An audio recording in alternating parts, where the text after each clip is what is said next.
Assalamu alaikum, class 6 English Afaq Sun series. Today we will read the lesson number the exercise of lesson number 3. Complete exercise है lesson number 3 की question answers.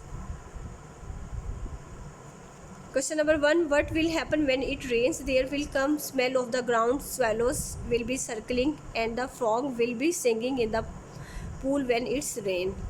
Question number 2 है what happens at the end of there will come soft rains. The poetess talks about the peace when spring walk at dawn, but many people will be died. What poetess opinion about nature? The poetess was very much interested about nature, but unfair situation made her upset. Question है what is the author's purpose? What is the author's purpose for using figurative language in the line and spring herself when she walk at dawn? By using figurative language, the author conveys the message to people who understood about war and its effect. If you were writing the ending of the poem, what is it? Write ending in your own words.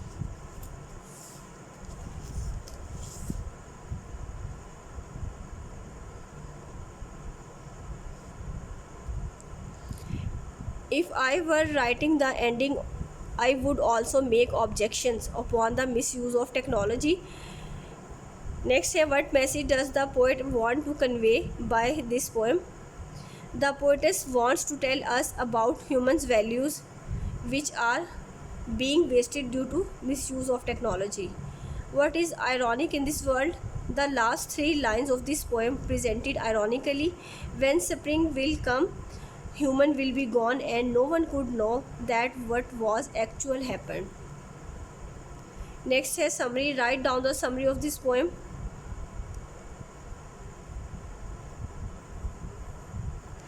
This poem, There Will Come Soft Rains, has been written by Sarah Tisdale.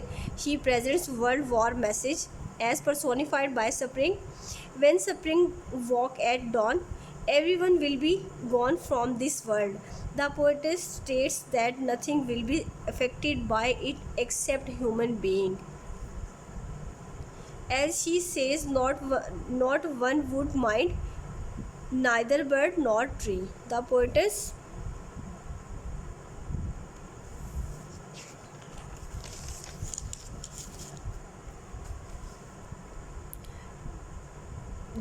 states that humans are being destroyed due to misuse of technology. Next है इसकी exercise.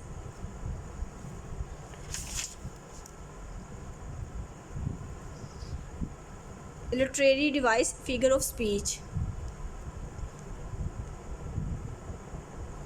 Figure of speech में है simile is used to compare two different things by using the word like or as.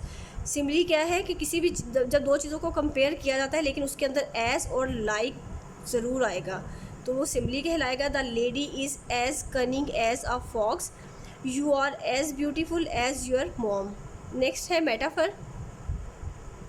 Metaphor is also used to make an indirect comparison between two things that are not related to each other but share few common characteristics. इसमें भी comparison किया जा रहा है 2 चीज़ों का लेकिन उसको as और like के थ्रू comparison नहीं किया जाएगा. जैसे कि she is the apple of her parents' eye, कि वो अपनी माँ के पेरेंट्स की आंखों का तारा है. The mountain is a white blanket.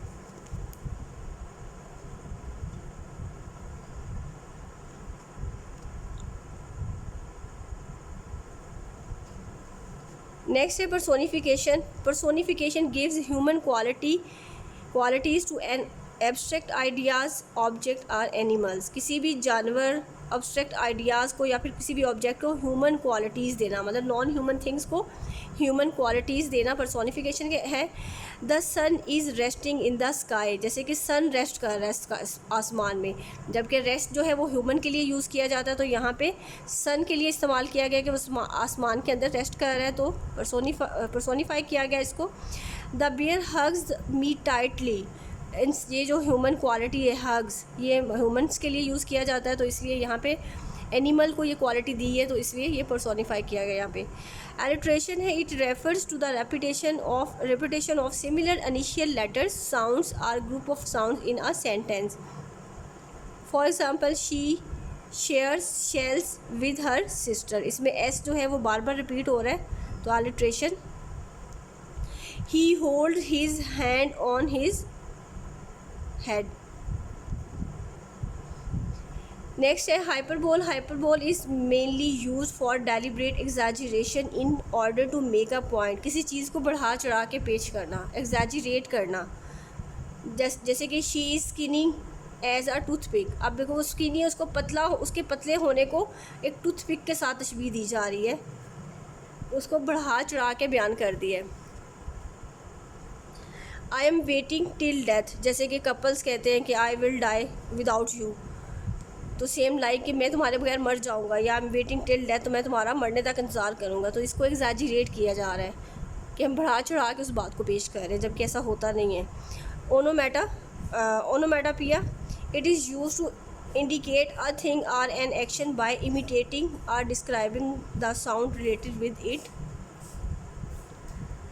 मतलब यहाँ इसमें ये बाय इमिटेटिंग आर डिस्क्राइबिंग, वो कह रहे हैं कि जिसमें आप मतलब उस साउंड को कॉपी किया जाता है। इमिटेट का मतलब है उस साउंड को, उस चीज़ के ओरिजिनल साउंड कॉपी किया गया है। Water splash into the pond, जैसे कि वाटर, पानी के गिरने की आवाज़ ही यही है। जैसे कि अगर हमें बिल्ली की आवाज़ आती है, म्याऊं की आवाज़ आती है, तो हमें फ़ौरन पता लग जाएगा कि बिल्ली की आवाज़ है। इस तरीके से उसकी जो ओरिजिनल साउंड है उसको कॉपी किया गया है। नेक्स्ट है read the following sentences and determine which literary devices is used in each sentence or phrase. The stars were dancing on the sky.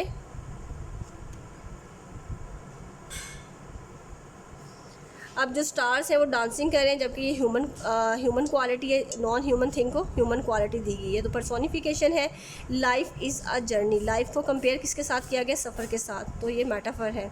The food is sizzling into the pan, food की जो आवाज़ आ रही है, मतलब pan के अंदर पकने की, जो तलने की उसकी आवाज़ है, वो क्या है, ओनोमेटोपोइया, क्या उसकी ओरिजिनल साउंड वो आ रहा है। He is wearing a dress as white as milk, as के साथ कंपेयर किया गया कि उसका ड्रेस जो है इतना वाइट है जैसे कि मिल्क। तो सिमिली है, the red roses are growing in a row, metaphor. My camera loves me, अब नॉन ह्यूमन यानी कि ऑब्जेक्ट को ह्यूमन क्वालिटी दे दी गई है। तो personification, you have drunk N ocean of water, मतलब वो इतना प्यासा है कि पूरे समंदर का पानी पी जाए, जबकि ऐसा होता ही नहीं है, तो मतलब उसको एग्जैजरेट किया गया है। तो hyperbole. He is brave like a lion, कि वो एक शेर की तरह बहादुर है, उसको लॉयन की मतलब लॉयन के साथ कंपैरिजन किया गया उसकी बहादुरी को। तो सिमिली है, the mouse squeaks and runs into the room. Onomatopoeia, the enjoy tasty takes in town. Alliteration.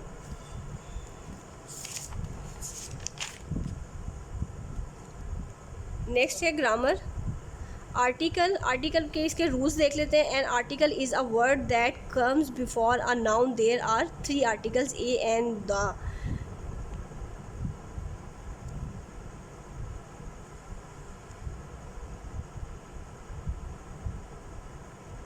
इसको डिटेल से हम फिर किसी और दिन डिस्कस करेंगे, इसके जो रूल्स हैं। अभी इसकी एक्सरसाइज सॉल्व कर लेते हैं।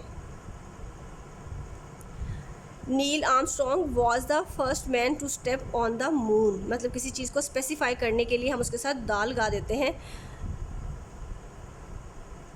और डिफाइनाइट आर्टिकल के साथ।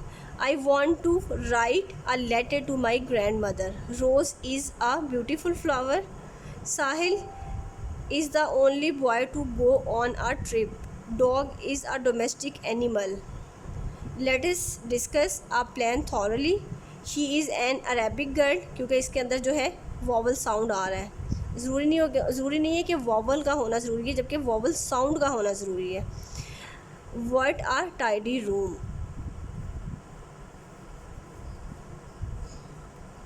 Take care. Allah Hafiz.